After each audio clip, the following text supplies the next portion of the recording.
నిన్న సర్కార్ బయట పెట్టిన లెక్క ఈ దొరికిన దొంగలు చూడు. రిజర్వేషన్ బీసీల రిజర్వేషన్ ఇగో బీసీలు 56.4% ఉన్నారని చెప్పారు. 56.4% ఉన్న బీసీలకేమో 27% రిజర్వేషను.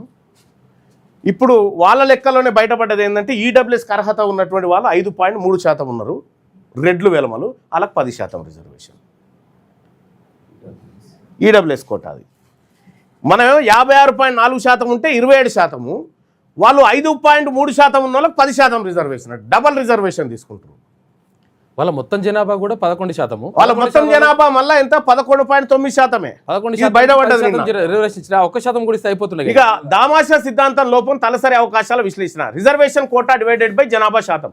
ఈడబ్ల్యూఎస్ రిజర్వేషన్ అన్న 10% రిజర్వేషన్ డివైడెడ్ బై 5.3 జనాభా అంటే ఒక్కొక్కరికి 2 అవకాశాల చొప్పున 1.8 వీళ్ళకు.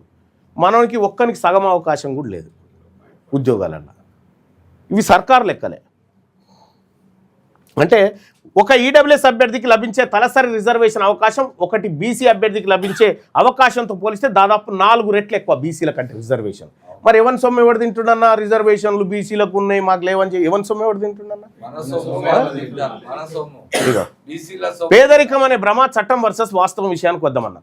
ఇప్పుడు వాళ్ళ లెక్క ఏందనంటే వాళ్ళకు చట్టం నిర్దేశించిన పేదరికం ఈడబ్ల్యూఎస్ వాళ్ళకి ఏటా 8 లక్షల లోపు ఆదాయం ఉన్న ఉన్నత వర్గాలకు రిజర్వేషన్ అర్హత ఉంటుందట. వాళ్ళు 8 లక్షల లోపు ఆదాయం ఉండాలి వాళ్ళకు రిజర్వేషన్ దక్కాలంటే. మనోళ్ళకేమో 1 లక్ష లోపే ఆదాయం ఉండాలన్నట రిజర్వేషన్ దక్కాలంటే. 1 లక్ష రూపాయల లోపు ఆదాయంతో బతుకులీడుస్తున్న 80.5% బీసీలకు 27% కోటా తీవ్ర పోటీ ఉండగా 8 లక్షల ఆదాయం ఉన్న వర్గాలకు 10% కోటా ఇవ్వడం సామాజిక ఇది న్యాయమేనా చెప్పు?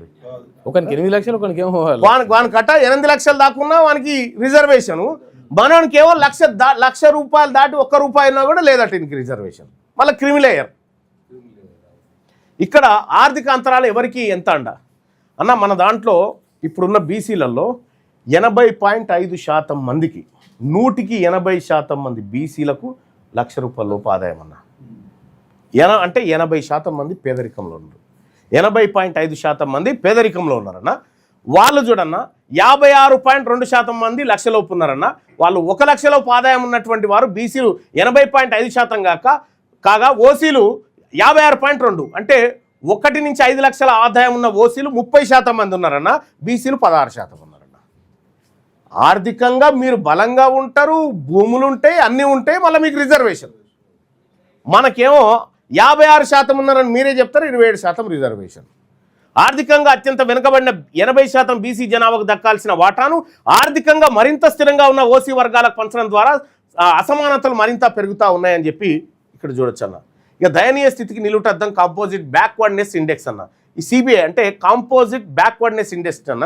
ఇందులో ఎవరి బ్యాక్వర్డ్నెస్ పెరిగితే వాళ్ళ ప్రమాదకరంగా ఉన్నట్టన్న. తెలంగాణలో మొత్తం 242 కులాలు ఉన్నాయన్న. అందులో 135 కులాలు రాష్ట్ర సగటు కంటే అత్యంత వెనుకబడి ఉన్నాయి మొత్తం అన్ని కులాలలో.